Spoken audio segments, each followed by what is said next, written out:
चलो बच्चों, कैसे हो आप सब? तो welcome to legal reasoning day 4। ठीक है, डे 1, डे 2, डे 3 हमने अच्छे से इन डिटेल हमने फंडामेंटल राइट्स कवर करे थे, हमने introduction to constitution of India cover करा था, and even we have covered directive principles of state policy and fundamental duties. कल भी हमने कुछ पैसेजेस सॉल्व करे थे, परसों भी सॉल्व करे थे। डेली हम पैसेज सॉल्व करेंगे। आज डे 4 में we will rely our session on complete practice।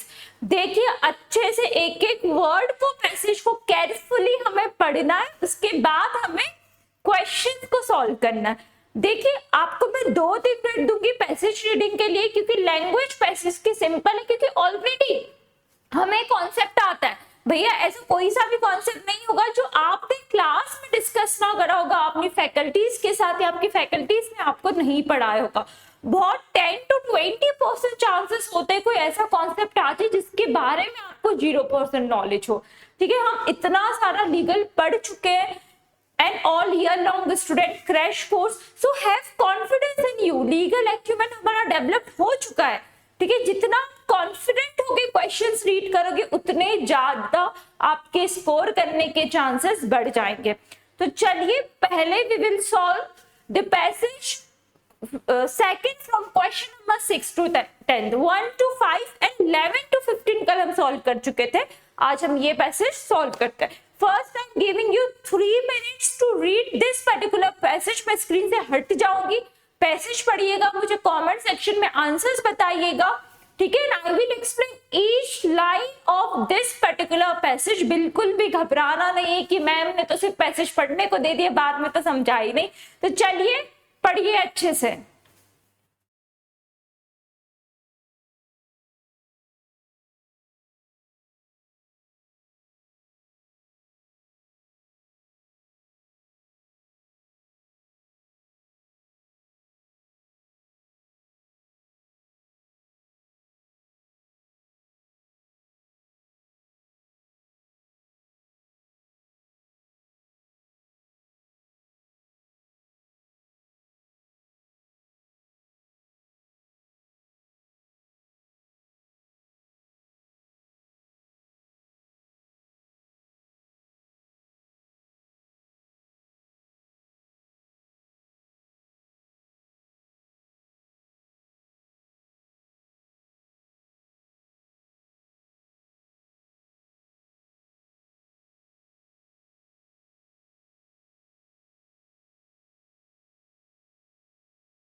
चलिए बेटा, पैसेज पढ़ लिया आपने। जिन्होंने नहीं पढ़ा, स्क्रीन को बंद करके पॉज करके डबल से पढ़िए, तो मैं आपको समझाती हूँ। So Indian constitution envisages a governance system rooted in rule of law. ये कह रहा है कि भैया जो हमारे भारत का संविधान है, जो हमारा कॉन्स्टिट्यूशन है, उसमें बेसिक प्रिंसिपल है रूल ऑफ लॉ का। उसका मतलब होता है that law shall prevail over arbitrary power. मतलब आर्बिट्ररी पावर के ऊपर लॉ आता है। कोई भी एग्जीक्यूटिव हो, लेजिस्लेटिव बॉडी हो, जुडिशरी बॉडी हो, इन सब के ऊपर क्या है? Law.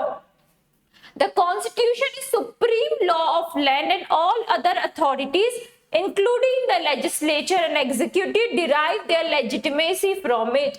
deriving legitimacy from it मतलब जो हमारा संविधान है, जो हमारा कॉन्स्टिट्यूशन ऑफ इंडिया है, वो सुप्रीम लॉ ऑफ लैंड है। और जो भी एग्जीक्यूटिव बॉडीज है, लेजिस्लेटिव बॉडीज है, उनको पावर कहाँ से मिलती है? उनको पावर ये सेम कॉन्स्टिट्यूशन से मिलती है। And for the article is saying as per article 13 clause 1।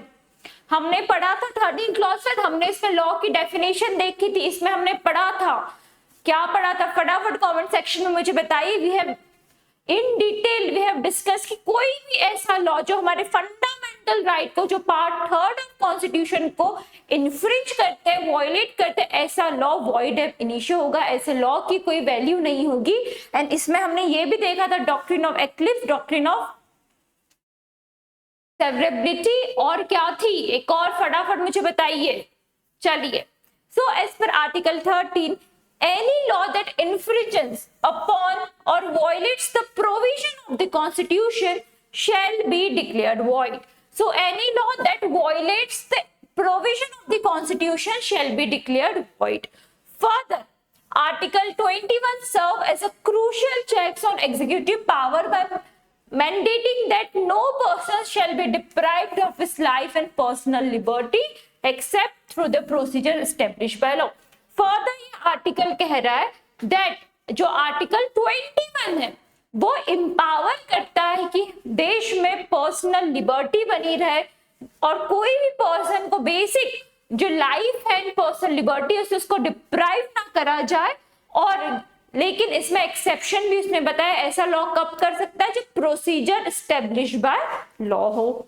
ठीक है, the constitution also guarantees equality before law and equal protection of law under Article 14, ensuring that no individual is unfairly discriminated against on grounds such as caste।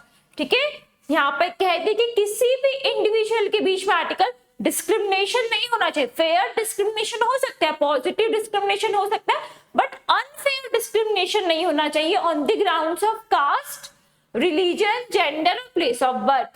The judiciary under this constitution framework functions as the independent institution।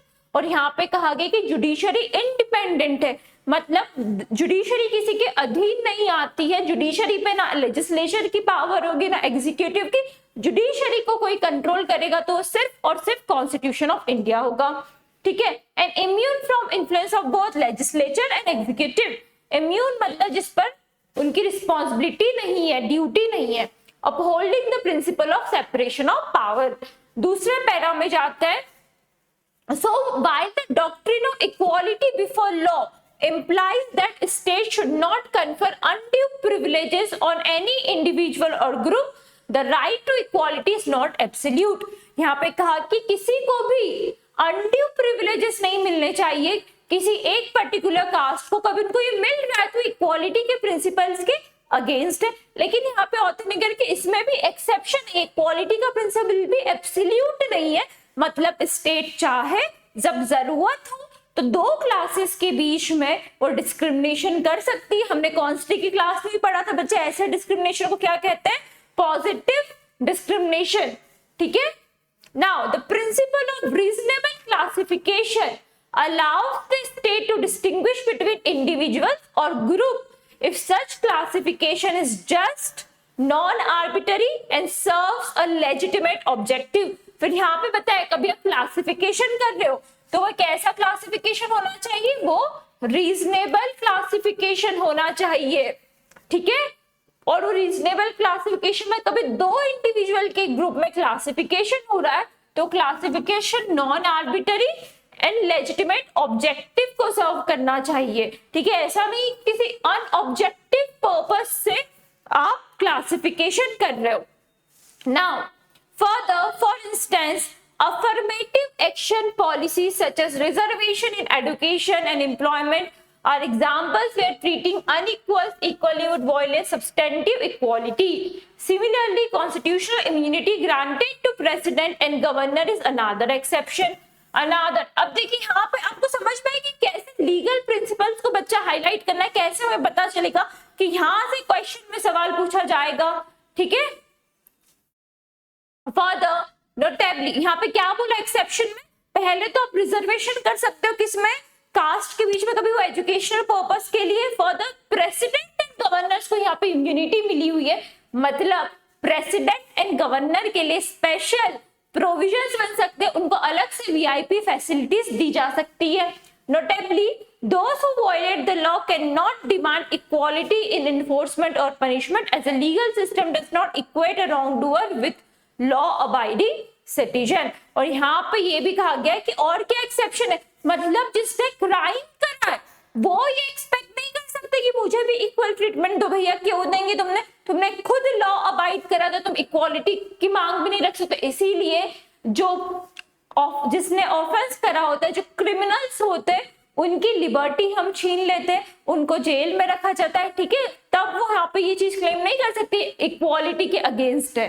चलिए अब फटाफट इससे related हम question solve करते हैं। And जब मैं question solve कर रही हूँ, जब रीड कर रही हूँ, ध्यान से क्वेश्चन पढ़िएगा एंड कुछ भी डाउट हो तो कमेंट सेक्शन में पूछ सकते हैं, मुझे फटाफट ऑप्शंस के आंसर्स बताइएगा, ठीक है। चलिए स्टार्ट करते हैं। So our question number 1.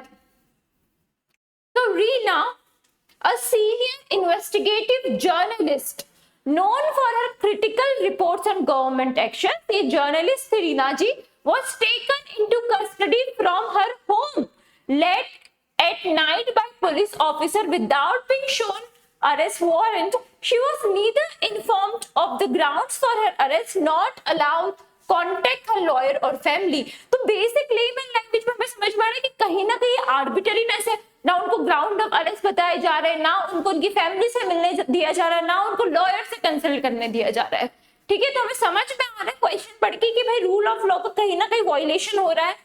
For the next 3 days she remained in solitary custody without being presented before the magistrate। सीधा सीधा आर्टिकल 22 का वायलेशन जो हमने कॉन्स्टिट्यूशन में पढ़ा था। अब देखिए यहाँ तो मैं आपको बता रही हूँ, मुझे पता है, लेकिन हमें प्री कंसीव लीगल नॉलेज नहीं यूज करना है, ठीक है।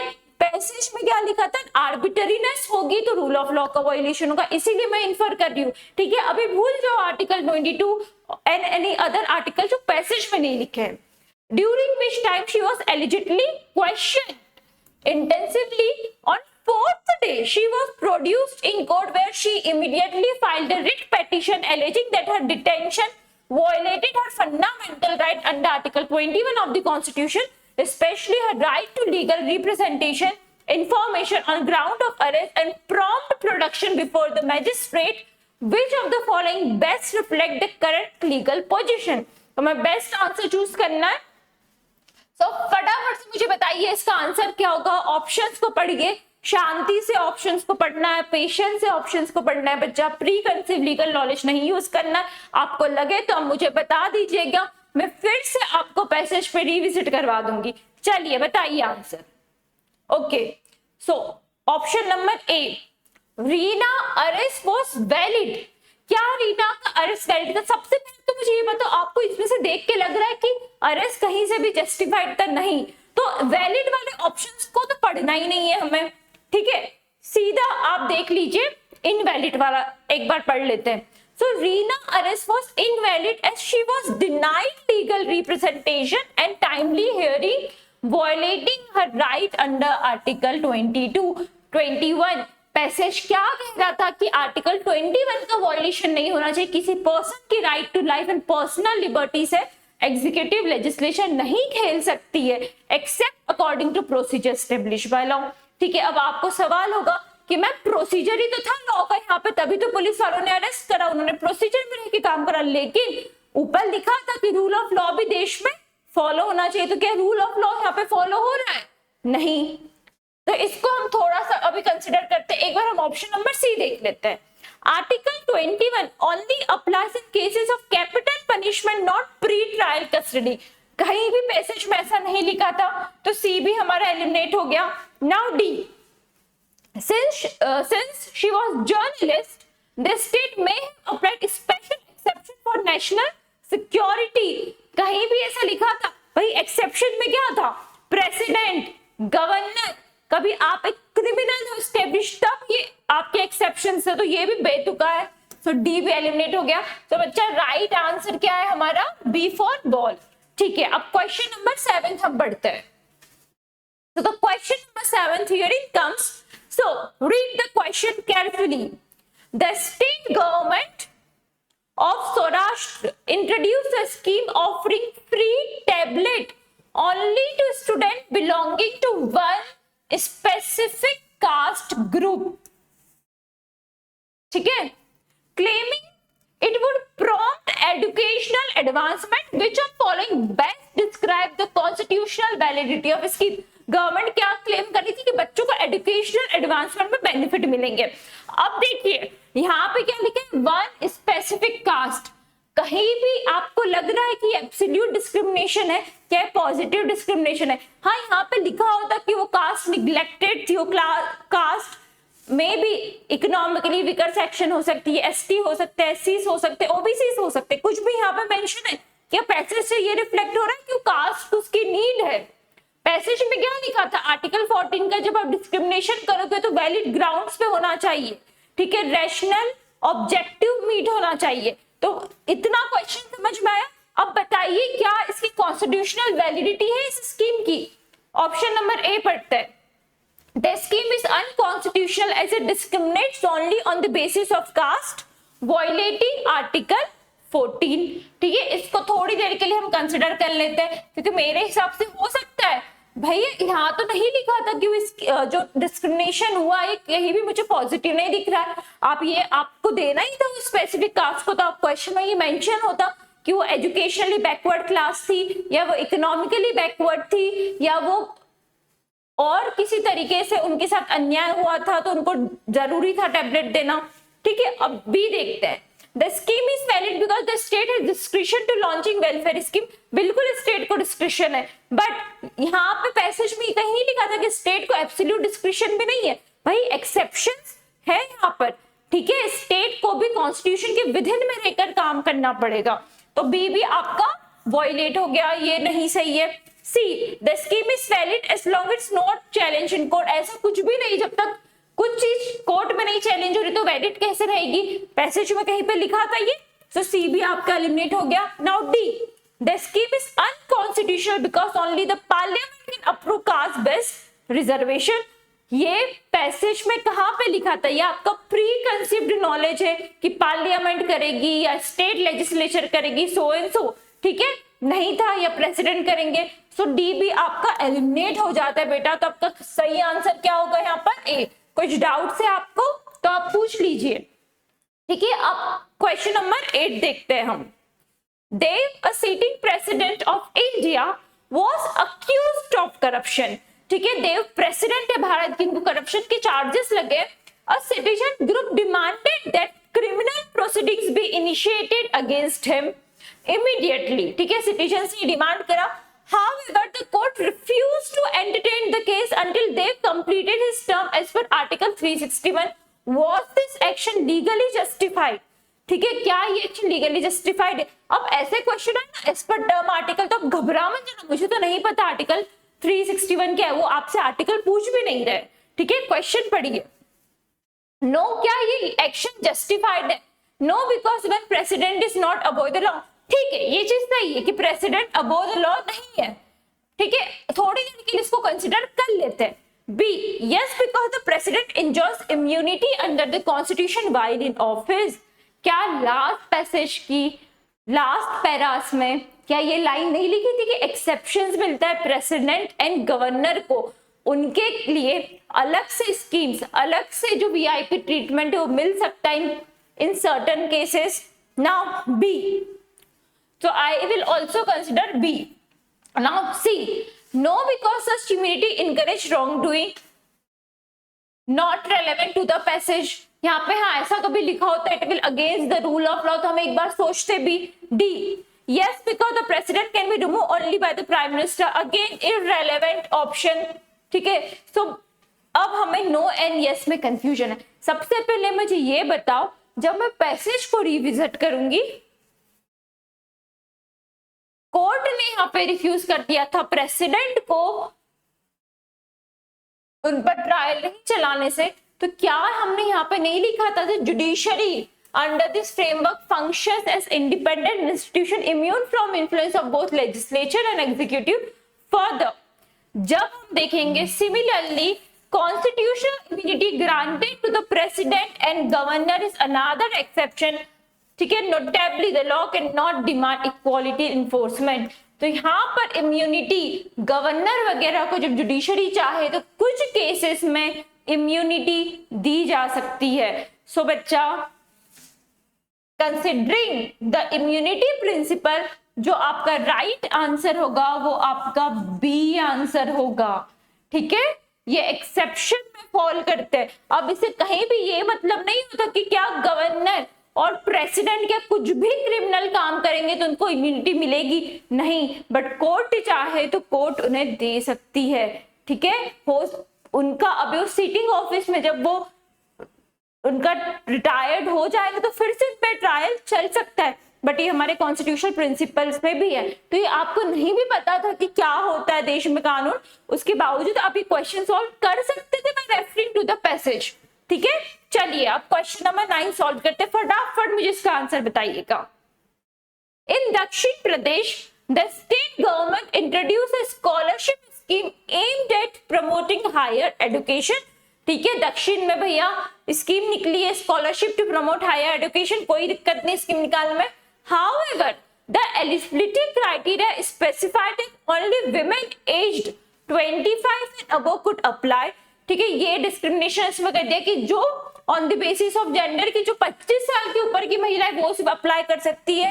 राघव और 26 year old mail applicant who had recently secured admission to postgraduate program attempted to apply but was rejected solely based on his gender. He filed a writ petition in High Court challenging the rule under Article 14 of the Constitution, arguing that it discriminates against him on both the basis of gender and age without any reasonable justification. How should court rule? अब देखिए यहाँ पे government ने scheme लाई women के लिए, कोई दिक्कत नहीं, गवर्नमेंट स्पेशल प्रोविजंस बना सकती है, विमेन के लिए बना सकते हैं. जो भी जेंडर है, निग्लेक्टेड जेंडर है, जो वीकन पार्ट है सोसाइटी का, उनके लिए. बट यहाँ पर क्या गवर्नमेंट ने कुछ रीजनेबल क्लासिफिकेशन दिया था कि क्यों वो ये कर रही है? कहीं भी यहाँ पे पैसेज में लिखा गया है कि क्यों एलिजिबिलिटी क्राइटेरिया 25 साल से ऊपर रखा गया. ठीक है, 25 साल से ऊपर भी रखा, ये बात भी चलो हमने इग्नोर कर दी. बहुत सारी स्कॉलरशिप स्कीम पोस्ट ग्रेजुएट्स के लिए होती है, बट कहीं भी यहाँ पे ये दिया है क्यों विमेन के लिए सब ये स्कीम बनाई गई है. ठीक है, so how should the court rule? So the rule is valid because women are historically disadvantage. The A will be answer और not. B, the rule is invalid because arbitrarily discriminate against man. ठीक है. C, the rule is valid because article 14 allow special law for women. ठीक है, कहां पर लिखा था ये आर्टिकल 14 में? आर्टिकल 15 में जरूर ये लिखा है, बट पैसेज में तो आर्टिकल 14 में कहीं भी नहीं लिखा था कि गवर्नमेंट, सिर्फ इतना लिखा था कि गवर्नमेंट थोड़ा सा डिस्क्रिमिनेशन कर सकती है, रीजनेबल क्लासिफिकेशन कर सकती है. ठीक है. D, the rule is invalid because it discriminate based on both age and gender. So what will be correct answer? So बच्चा, the correct answer in this particular section will be D.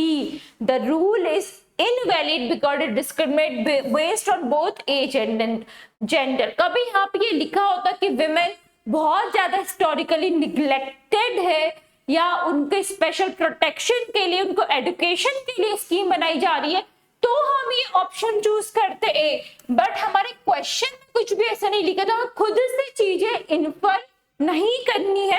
So we will follow this particular. यहाँ पे reasonable classification होता हुआ हमें नहीं दिख रहा है. So option number D will be correct. ठीक है, कुछ बच्चों को कंफ्यूजन है तो फिर से हम पैसेज को रिविजिट कर लेते हैं. ठीक है, अब आर्टिकल 14 पढ़िए. आर्टिकल 15 मत सोचिए, आर्टिकल 15 पैसेज में नहीं लिखा है तो अभी उस पर चर्चा नहीं होगी. ठीक है. So Article 14 ensuring that no individual is unfairly discriminated against on grounds such as caste, religion, gender or place of birth. ठीक है, जो judiciary under this framework function is independent. ठीक है, अब आर्टिकल 14 को कभी हम देखेंगे तो हमें ये तो समझ में आ गया कि बेसिस ऑफ जेंडर डिस्क्रिमिनेशन नहीं होगा जो हमारे क्वेश्चन में हो रहा था। अब हम डॉक्ट्रिन ऑफ इक्वालिटी को कभी देखते हैं तो ये इंप्लाई करती है, it implies that the state should not confer undue privileges on any individual और group. The right to equality is not absolute. The principle of reasonable classification allows the state to distinguish between individual or group if such classification is just non-arbitrary and serve legitimate objective. But वो जो particular discrimination था सिर्फ women को वो apply करना is completely not justiciable, ठीक है। थोड़ा सा भी क्वेश्चन में लिखा होता कि रीजनेबल जस्टिफिकेशन था, उस पर्टिकुलर स्टेट की विमेंस को एजुकेशन नहीं मिल पा रहा था इसलिए उनके लिए स्कीम लगाई, देन हम सफाइस करते।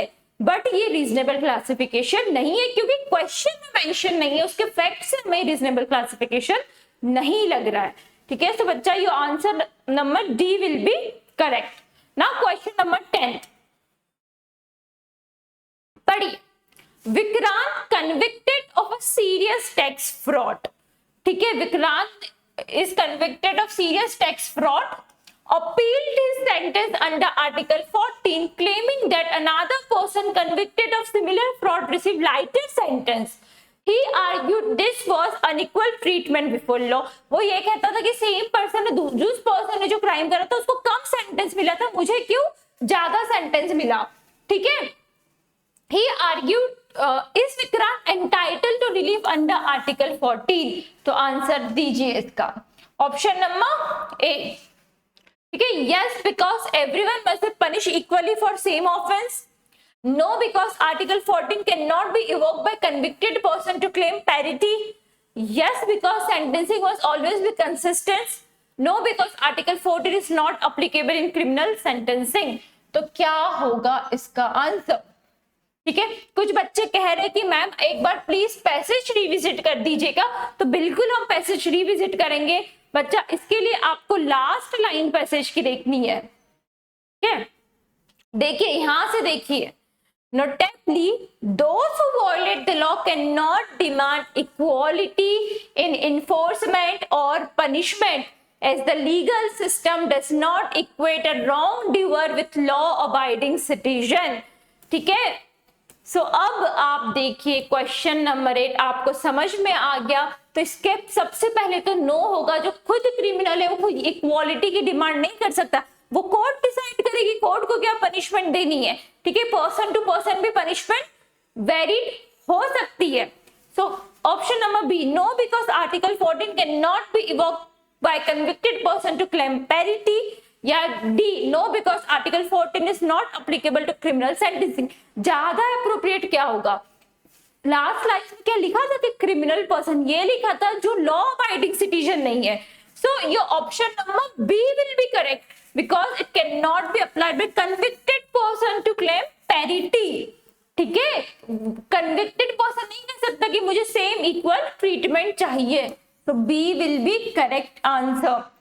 ये डी हमने इसलिए रिजेक्ट करा due to what, criminal sentencing, ये सब पैसेज में नहीं दिया गया था, वहां पे इवन वर्ड पैरिटी भी एब्सेंट था, तो ज्यादा अप्रोप्रिएट आंसर हमारा बी था। That's why B will be more relevant, more correct option, ठीक है। चलिए अब हम बच्चा दूसरे पैसेज की ओर बढ़ते हैं, जो passage number we have already done 11 to 15, अब हम 16 से चालू करते हैं, ठीक है। आर्टिकल 13 पर है, आपको मिल रहा है इसके लिए 2 मिनट, आई थिंक इनफ है इस पर्टिकुलर पैसेज के लिए। तो चलिए कुछ भी दिमाग में प्री कंसीव लीगल नॉलेज से पैसेजेस हमें नहीं पढ़ना है, ठीक है। अच्छे से पढ़िए, मैं स्क्रीन से हट जाती हूँ ताकि आपको प्रॉपर विजिबिलिटी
चलिए बेटा, तो आपने पैसेज पढ़ा, आपको पैसेज समझ में आया। ये माइनॉरिटीज के बारे में बात करता है, आर्टिकल 30 के बारे में यहाँ पर डिस्कशन हुआ है।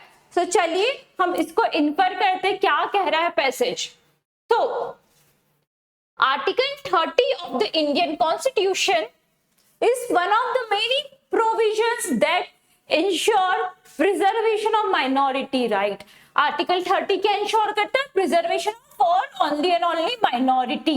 Article 13 is classified under part 3 of the Indian Constitution that throws light on fundamental rights provided to the citizens of India irrespective of their caste, religion and sex.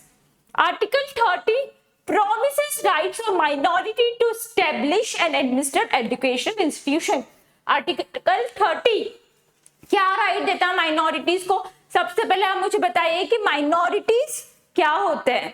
ठीक है, माइनॉरिटी कौन होती है? जो मेजॉरिटी में नहीं होती, देश में माइनॉरिटी होती है। सो ये क्या प्रॉमिस करता है? To administer and established education institution. अब आगे की आप जब लाइंस इन्फर करोगे तो आर्टिकल 30 क्लॉज 1 ये कहता है it promises to all linguistic and religious minorities. कैसी देश में माइनॉरिटी होती है? या तो बेसिस ऑफ रिलीजन या तो बेसिस ऑफ लैंग्वेज। ठीक है, now the right to establish and right to administer education institution of their own choice. ठीक है, ऑफ देयर ओन चॉइस। ठीक है, पैसे सीधा सीधा कह रहे हैं खुद उनका वो राइट होगा, वो खुद ये डिसाइड करेंगे कि उनको कौन सा एजुकेशन इंस्टीट्यूशन एस्टेब्लिश करना है। Further right is provided by this clause on two types of minorities, namely religious and linguistic minorities. The right vested in above minorities is to establish and administer education institution of their choice. The basic ground for community to be nominated as religious minority and linguistic minorities, numerical strength of community। कैसे हम decide करेंगे कि minority है या नहीं? जो majority में नहीं है, जो मैंने आपको ऑलरेडी बताया था, जिनका नंबर कम हो तो हम न्यूमेरिकल तरीके से देखेंगे। The word established indicate right to bring into existence. Establish का मतलब क्या होता है? किसी चीज को एग्जिस्टेंस में लाना। और एडमिनिस्टर या एडमिनिस्ट्रेशन का मतलब क्या होता है? Right to effectively manage and conduct the affair of the institution. मतलब माइनॉरिटी के पास एस्टेब्लिश करने का राइट और कैसे उनको उनका इंस्टीट्यूशन चलाना है वो उनके पास ये राइट होता है। The administration implies management and affairs of institution. The management must be free of control and restrictions. Management कैसा होना चाहिए? गवर्नमेंट का कंट्रोल नहीं होना चाहिए, free of control and restriction होना चाहिए, so that the founders of their community can frame the institution as they think fit in correspondence with their views and ideas how the interests of community in general in institution will be delivered। क्यों इसका reason क्या रखा गया? ताकि क्यों किसी का control नहीं होना चाहिए, ताकि कम्युनिटी के मेंबर खुद ये डिसाइड कर सके कि क्या उनकी जो भी रिलीजन है उसके लिए फेवरेबल होगा या उनकी कम्युनिटी एट लार्ज के फेवर में होगा। ठीक है, thus it gives choice to minority community to establish such education institution as it will serve both purposes, that is the purpose of protecting their religion, language, culture and also purpose of giving through general education to their children in their own language। Article 30 क्या कहते हैं कि अपने बच्चों को, अपनी जो minority के बच्चे हैं उनको अपनी लैंग्वेज में वो अपना एजुकेशन उनको एनफोर्स कर सकते हैं। ठीक है, आर्टिकल 30 रेस्ट्रिक्ट द स्टेट, और इसका सब क्लॉज 2 क्या कहता है? इट रेस्ट्रिक्ट्स, सीधा सीधा कह दिया कि state from making discrimination in matter of providing help to any educational institution on ground that it is managed by religious minority and linguistic minority. मतलब स्टेट इस बेसिस पर फंडिंग नहीं रोक सकती है, उसमें रेस्ट्रिक्शन नहीं कर सकती है कि इनके पास तो पैसा है, ये तो खुद अपना इंस्टीट्यूशन चलाती है। स्टेट जैसे गवर्नमेंट इंस्टीट्यूशन को फंड करती है वैसे ही उनको माइनॉरिटी इंस्टीट्यूशन को भी फंड करना होगा। पैसेज आया समझ में? बहुत सिंपल इसकी लैंग्वेज थी। अब मैं आपसे क्वेश्चन डिस्कस नहीं करूंगी, जो फटाफट पांचों जो क्वेश्चन है उनके आंसर्स कमेंट बॉक्स में चाहिए। चलिए बताइए।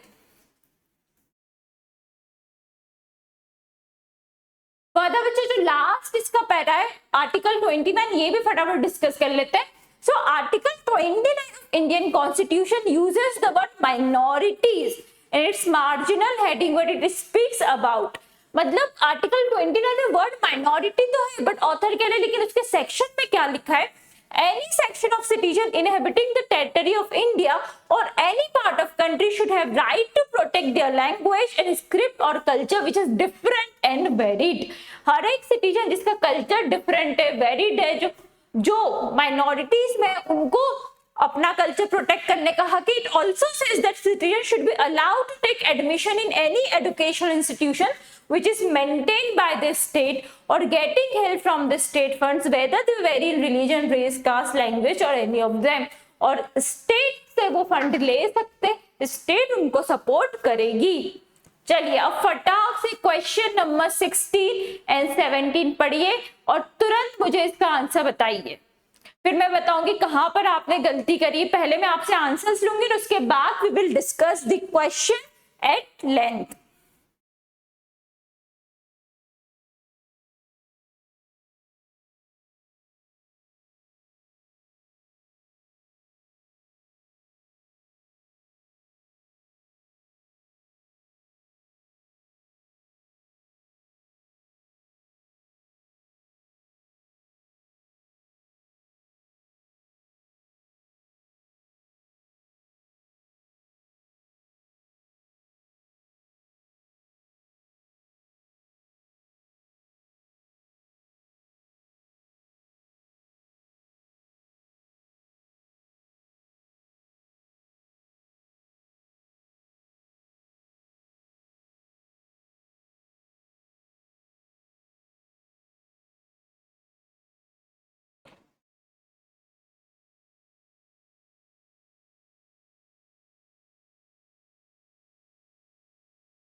कर लिया रीड. अब हम क्वेश्चन नंबर 18 एंड 19 देखते हैं.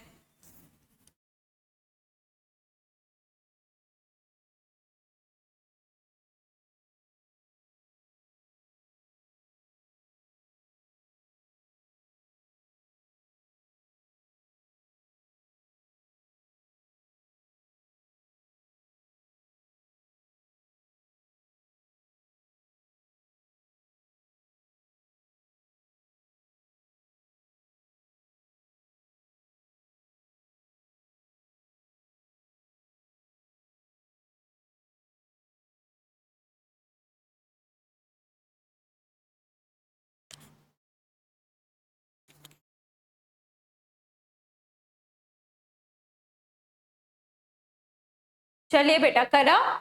ठीक है, अब क्वेश्चन नंबर 20 बहुत सिंपल थे, फटाफट चलिए सॉल्व करते हैं. आपने मुझे कमेंट बॉक्स में अभी तक आंसर्स नहीं बताए.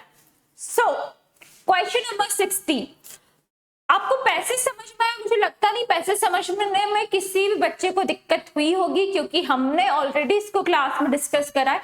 एंड देखिए जो बच्चे नए आए जिन्हें नहीं पता है फंडामेंटल राइट्स इनके बारे में डिटेल में, तो आप मेरे पुराने वाले जो लेक्चर सीरीज है उसमें वीडियो देख सकते हो. लीगल रीजनिंग की अलग से प्लेलिस्ट बनी हुई है, so please go and revisit that particular video. चलिए, religious minority group name Navjeevan established an educational institution in Madhya Pradesh to preserve and promote its religious teachings and language. So नवजीवन ने establish करा अपना एक religious minority educational institution. The institution receives 60% of its funding from the state.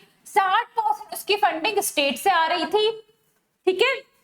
Further, but was denied renewal of its grant on ground that management had refused to follow the state uniform syllabus और religious studies.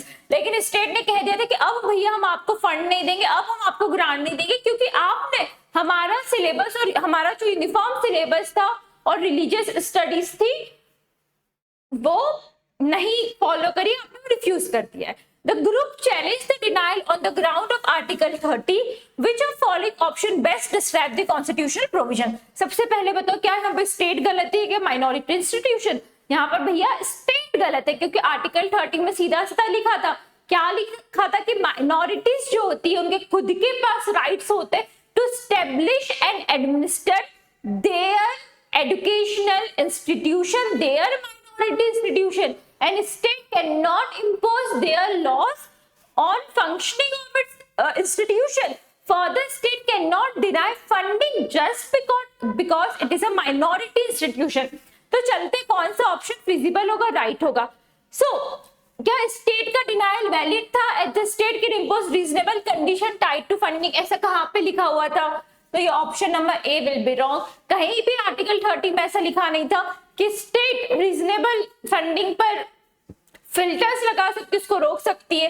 The denial is unconstitutional as it discriminate against the minority institution solely for exercising this right to manage and religious education.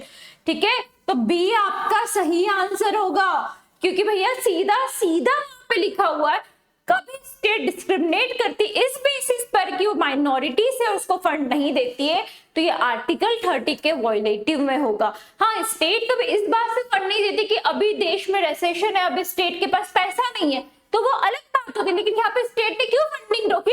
ये कहते हुए क्योंकि the state refused to follow the state uniform syllabus and religious studies. The minority institution refused, therefore state stopped their funding. Now, C क्यों सही answer नहीं होगा? देखिए यहाँ भी वैलिड वर्ड लिखा है. The denial is valid because Article 30 does not protect religious teaching in educational institution.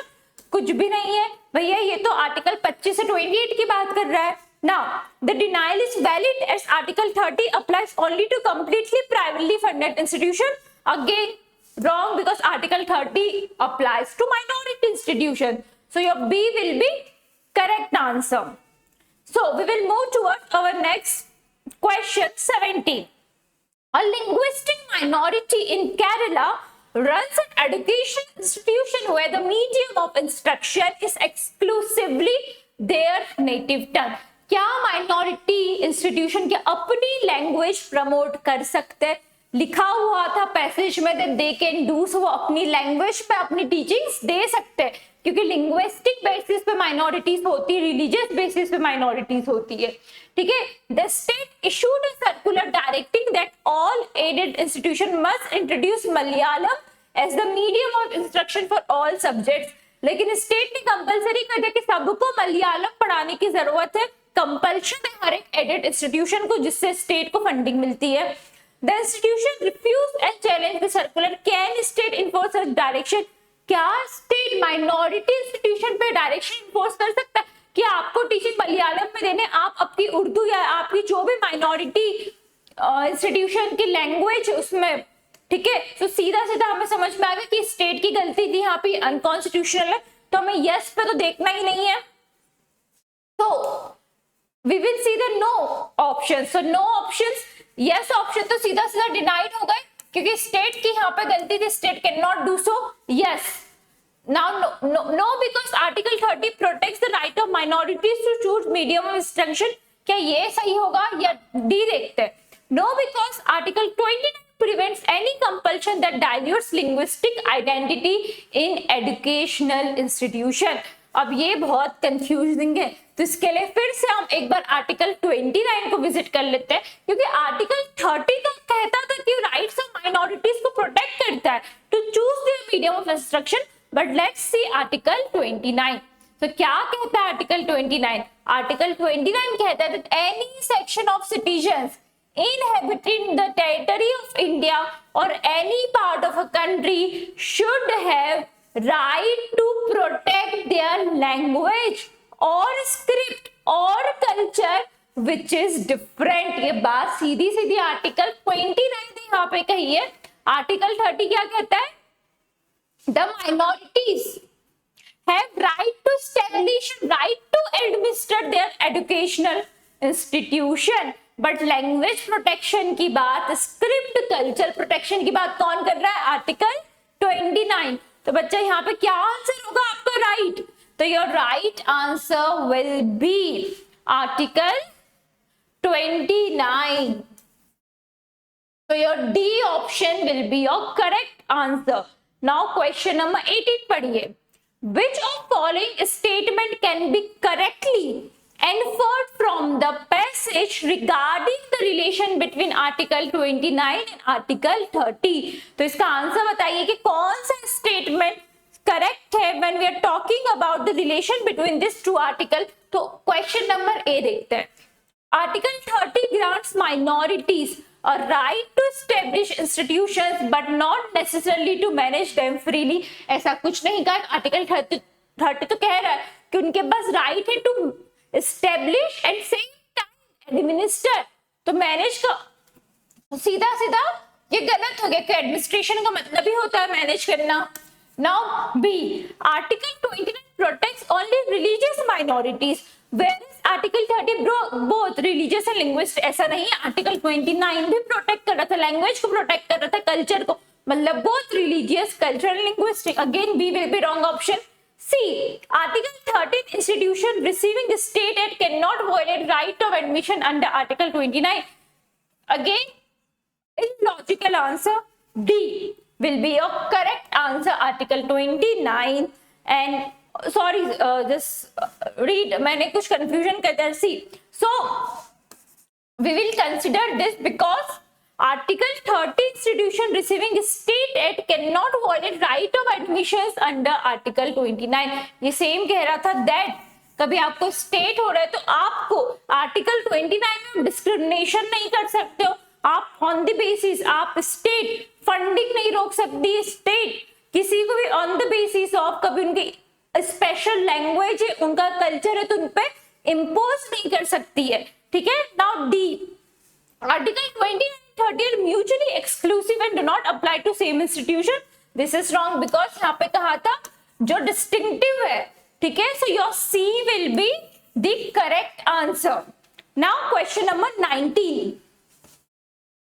Based on the passage, which of the following best represent constitutional intention behind granting special right under article 30? तो क्या है, क्या legislative intent था, मतलब क्या legislature की सोच थी, क्या हमारे जो कॉन्स्टिट्यूशनल मेकर्स थे उनका इंटेंशन क्या था, क्यों उन्होंने स्पेशल राइट दिए माइनॉरिटीज को आर्टिकल 30 केस में? तो देखते हैं option number A, to empower state government to ensure uniform education across all communities. कभी आपको यूनिफॉर्म करना होता तो आप स्पेशल राइट्स क्यों देते किसी दूसरी कम्युनिटीज को जो माइनॉरिटीज है, सबके लिए आप सेम रखते minorities and majorities. So A will be the wrong answer. Now moving towards option number B, to allow minorities to preserve their unique culture, religious and linguistic identity through education. इसको हम consider कर सकते हैं. चलिए अब सी, क्योंकि reason तो यही था ना, आर्टिकल 30 कहता है कि वो उनका खुद का कल्चर प्रिजर्व कर सके, इसीलिए उन पे जब हम आर्टिकल 29 से इसको कनेक्ट करेंगे उन पे इम्पोज नहीं करा गया कि स्टेट की लैंग्वेज वो यूज करे. C, to allow education institution to function without any form of regulation from the state. To allow education institutions to function without any form of regulation from the state. ये reason हो सकता है but not that appropriate, क्योंकि state खुद article 30 कहता है कि state regulate नहीं करेगी, स्टेट इंटरफेयर नहीं करेगी बट फंड देगी. Now D, to protect only religious teachings and scriptural content from the state interference. ऐसा नहीं है भाई, स्टेट का इंटरफेयर रह के भी आप रिलीजियस टीचिंग्स दे सकते हो, आप अपने कल्चर को प्रमोट कर सकते हो. So D will be wrong. Now बेचारी बी एंड सी में से क्या होगा, क्या रीजन क्या था, क्यों माइनॉरिटीज को, क्या माइनॉरिटीज नहीं चाहती थी कि स्टेट बिल्कुल भी उनके इसमें नहीं करे, क्यों नहीं चाहती थी माइनॉरिटीज स्टेट इंटरफेयर नहीं करे? क्योंकि उनके पास एक यूनिक कल्चर था और उस यूनिक कल्चर और यूनिक आइडेंटिटी मेजॉरिटी में ना खत्म हो जाए, इसलिए उनको आर्टिकल 30 में प्रोटेक्शन देने की जरूरत पड़ी. So your B will be the correct answer. Now बच्चा फिर से हम हमारा नेक्स्ट पैसेज देखते हैं. Again this is very important passage, DPSP पे, directive principles of state policy पे ध्यान से पैसेज पढ़िएगा. You have 3 minutes to read the passage. The language of passage is again simple language. तो चलिए रीड करिए.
चलिए बेटा, पढ़ा आपने पैसेज, अब हम इसे डिस्कस करते हैं.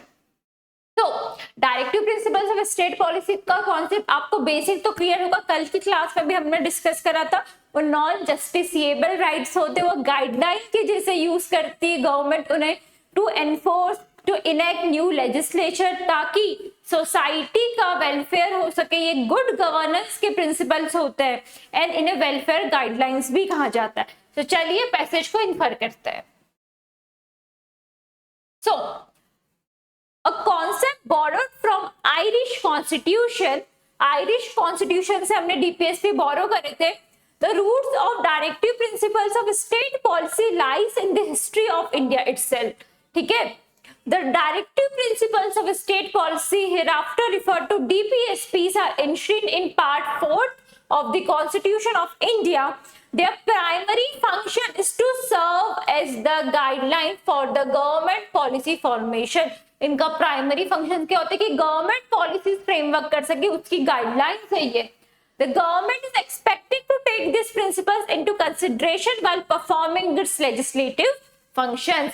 मतलब गवर्नमेंट से एक्सपेक्ट करा जाता है, कहीं भी वर्ड कंपल्शन नहीं लिखा है कि जब भी वो पॉलिसी बना रहे, कुछ लॉ इनेक्ट करे, तो इन प्रिंसिपल्स को एक बार देख ले अपने लेजिस्लेटिव फंक्शंस में, ताकि देश का एट लार्ज भला हो सके. Now, but unlike the fundamental right contained in Part 3 of Constitution, these principles are not enforceable. मतलब इनके वायलेशन पर आप कोर्ट में नहीं जा सकते हो. ये कह के कि स्टेट की ये रिस्पॉन्सिबिलिटी थी ये स्कॉलरशिप स्कीम लाने की, ये पॉलिसी लाने की, और स्टेट ने ये पॉलिसी नहीं लाई. ठीक है. But merely because they are not justiciable in court of law does not render them useless.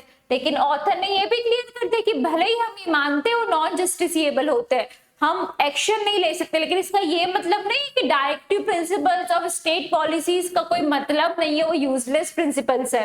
Their importance has increased manifold over the years.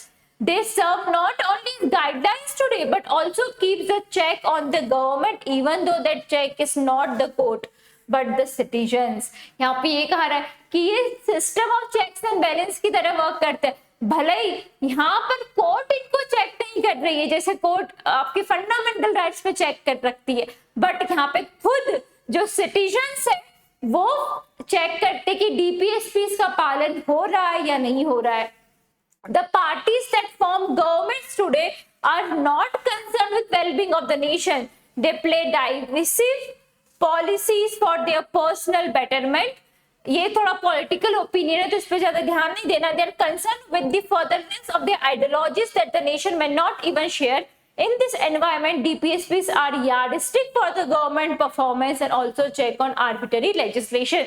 तो हमारे यहाँ पहला पैसेज कंप्लीट हुआ. ये कह रहे कि जहां पर पॉलिटिकल पार्टीज होती है उनको देश के हित के लिए, देश के वेलफेयर के लिए वो काम नहीं करिए, खुद के एजेंडास के लिए काम करिए. और जब ऐसा समय चल रहा है तो डीपीएसपी यार्डस्टिक एक रोशनी की तरह काम करता है. Now apart from laying the guidelines for the government policies making, the DPSPs also lay down the objectives of Indian states.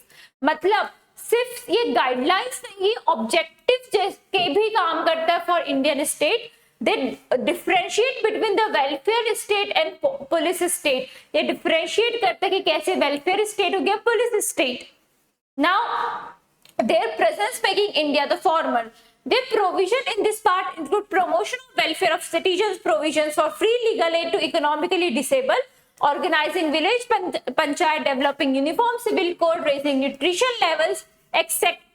They also aim to establish democracy promised in preamble. तो बताएगी कि इनके जो provisions होते हैं DPSP के, जो हमने कल भी पढ़े थे, ऑर्गेनाइजिंग विलेज पंचायत, ये पंचायती राज जो विलेज सेल्फ गवर्नेंस मॉडल है उस पर फोकस करता है. ये डेवलप करता है यूनिफॉर्म सिविल कोड, ये बात करता है कि न्यूट्रिशन लेवल्स अच्छी होनी चाहिए. So DPSP is an important part of our nation, they are important part of the constitution.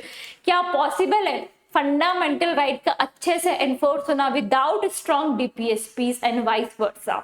ठीक है, तो दोनों एक दूसरे के लिए इंपॉर्टेंट है. चलिए अब हम क्वेश्चन सॉल्व करते हैं. Question number 20.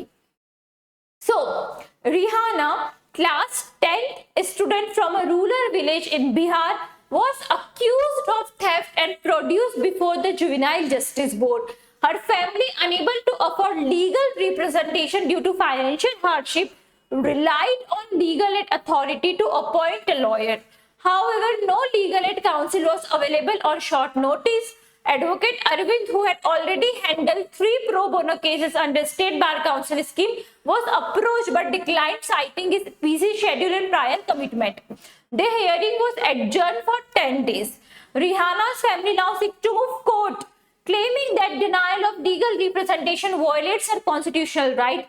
Can Rihanna approach the court to enforce her right to free legal aid? पहले मुझे ये बताइए, right to free legal aid क्या ये फंडामेंटल राइट है? नहीं, ये डीपीएसपी का राइट है, पैसेज में भी देके रखा है. तो क्या हम डीपीएसपी के राइट्स के वायलेशन पे कोर्ट में जा सकते हैं? नहीं जा सकते बेटा, पैसेज में ही लिखा था नॉन जस्टिसिएबल होता है. तो सीधे सीधे हमें देखना है नो वाले ऑप्शंस को. तो बेटर यस वाले तो एलिमिनेट हो गए. ठीक है, now we will see option number B, C and D में हम चॉइस करेंगे. तो ऑप्शन नंबर सी पढ़ते हैं. No, because legal aid obligation under the scheme are not binding once the minimum quota is fulfilled. Minimum quota, which minimum quota? ऐसा कुछ भी नहीं लिखा था. ठीक है, तो C is also wrong. No, as directive principles are not enforceable and do not create right that can be claimed in court. More legal option, more appropriate option है ये. ठीक है, so D आपका यहाँ पर करेक्ट आंसर होगा. अब question number 21 पढ़ते हैं. Which of following can be logically inferred about the role of citizen in ensuring implementation of DPSPs? तो citizens कैसे रोल प्ले करते हैं? कहा था ना, पैसेज में लिखा था citizens checks and balances का काम कर रहे हैं यहाँ पर, क्योंकि कोर्ट तो इन्फोर्स कर नहीं रही DPSP. So citizen have no role in enforcing DPSP, ऐसा तो नहीं है, बिल्कुल रोल है सिटीजन्स का. तो ऑप्शन नंबर ए एलिमिनेट हो गया. अब ऑप्शन नंबर बी देखते हैं. Citizens can challenge the state if in court if DPSPs are not followed. क्या citizens कोर्ट में वो कर सकते हैं? नहीं, क्योंकि ये enforceable ही नहीं होते हैं. Option number C, citizen acts as indirect enforcers by holding the government accountable through democratic process. So C will be more option, क्योंकि citizens उस गवर्नमेंट को वोट ही नहीं देंगे जो गवर्नमेंट काम नहीं कर रही है. सिटीजन्स को पता है ये डीपीएसपी होना चाहिए, पॉलिसीज होनी चाहिए. ठीक है, so D, citizens are expected to rely solely on fundamental right, are symbolic only. नहीं, ऐसा भी नहीं है, DPSP are equally important. So option number C will be more correct option. Now will move towards option number 22. क्या आपने answer लिखा है option number 22 का? कुछ बच्चे कह रहे A option, some are saying B option. तो चलिए देखते हैं. What can be reasonably concluded about the function of DPSPs in relation to political ideologies of ruling government. तो क्या रोल है पॉलिटिकल आइडियोलॉजीज एंड डीपीएसपीज का फंक्शन में? DPSP serves to further the ideologies whichever party is in power. क्या DPSP ideologies को, political parties के ideologies को support करता है? नहीं, वो अपने आप में गाइडिंग प्रिंसिपल्स है पॉलिटिकल पार्टीज के जो काम है उनको सुधारने का काम करता है, उनके आइडियोलॉजीज को सपोर्ट नहीं करते. तो ए तो एलिमिनेट हो गया. अब बी देखते हैं. DPSP act as a neutral benchmark against the partisan and divisive policies. ये पैसेज में लिखा था, ठीक है. अब सी देखते हैं. DPSP empower political party to enforce their policy promises. So DPSP empower political party to enforce their policy promises. क्या ये होगा? D. DPSPs are suspended when ruling party ideology conflict with them. ऐसा भी नहीं है. तो मुझे फटाफट बताइए ज्यादा एप्रोप्रिएट आंसर इन दोनों में से कौन होगा? क्या डीपीएसपी एक न्यूट्रल बेंचमार्क की जैसे काम करते हैं against the partisan and divisive policies? और क्या डीपीएसपी एम्पावर करते हैं पॉलिटिकल पार्टी को कि वो अपने एनफोर्स करे? डीपीएसपी एम्पावर नहीं कर रहे. डीपीएसपी गाइडलाइंस के जैसे काम करती है. डीपीएसपी न्यूट्रल होते हैं. डीपीएसपी सिर्फ दिशा दिखाते हुए एक बेंचमार्क होता है जो पॉलिटिकल पार्टीज के जो पार्टीसन है, जो उनकी डिसिसिव पॉलिसी से उसके अगेंस्ट जो जाके काम करते हैं. ठीक है, पॉलिटिकल पार्टीज के अलग अलग आइडियोलॉजीज हो सकती है लेकिन डीपीएसपी न्यूट्रल होते हैं. एक ही डीपीएसपी सब पॉलिटिकल पार्टीज पर अप्लाई होता है. तो ये option number B will be more correct option. चलिए बच्चा, question, last question of today session, question number 23 देखते हैं. From the passage which of the following best reflect the reason why DPSP differentiate India as welfare state? तो यहाँ पे author कह रहे हैं क्यों डीपीएसपी इंडिया को वेलफेयर स्टेट बनाते, क्या इसका रीजन है, क्या आप पैसेज से कंक्लूड कर सकते हैं? They create enforceable legal right to welfare scheme. ऐसा तो नहीं है, डीपीएसपी तो अनएनफोर्सेबल होता है. सो ए एलिमिनेट हो गया. B, they give sweeping powers to judiciary over governance. No. C, they provide vision for governance focus on public welfare and social economic justice. तो ये हमारा ज्यादा सही आंसर होगा क्योंकि डीपीएसपी क्या काम करते हैं? गवर्नेंस का काम करते हैं, पब्लिक वेलफेयर का काम करते हैं, सोशल इकोनॉमिक जस्टिस का काम करता है. तो C will be correct answer. D, they eliminate the need for fundamental right by providing broader protection. No, we need fundamental right. Fundamental right basic rights है, वो कोर्ट्स में इम्पॉसिबल होते हैं. फंडामेंटल राइट के बिना तो जीवन ही पॉसिबल नहीं है. So D again wrong. C will be correct option. ठीक है, तो बच्चा thank you for your patience listening. जिनके गलत आंसर भी दिख गए कोई दिक्कत नहीं है, फिर से एनालिसिस करो, फिर से पैसेज पढ़ो. ठीक है, समय है भी हमारे पास, घबराना नहीं है. All the best for your preparation. पढ़ते रहिए, मुस्कुराते रहिए.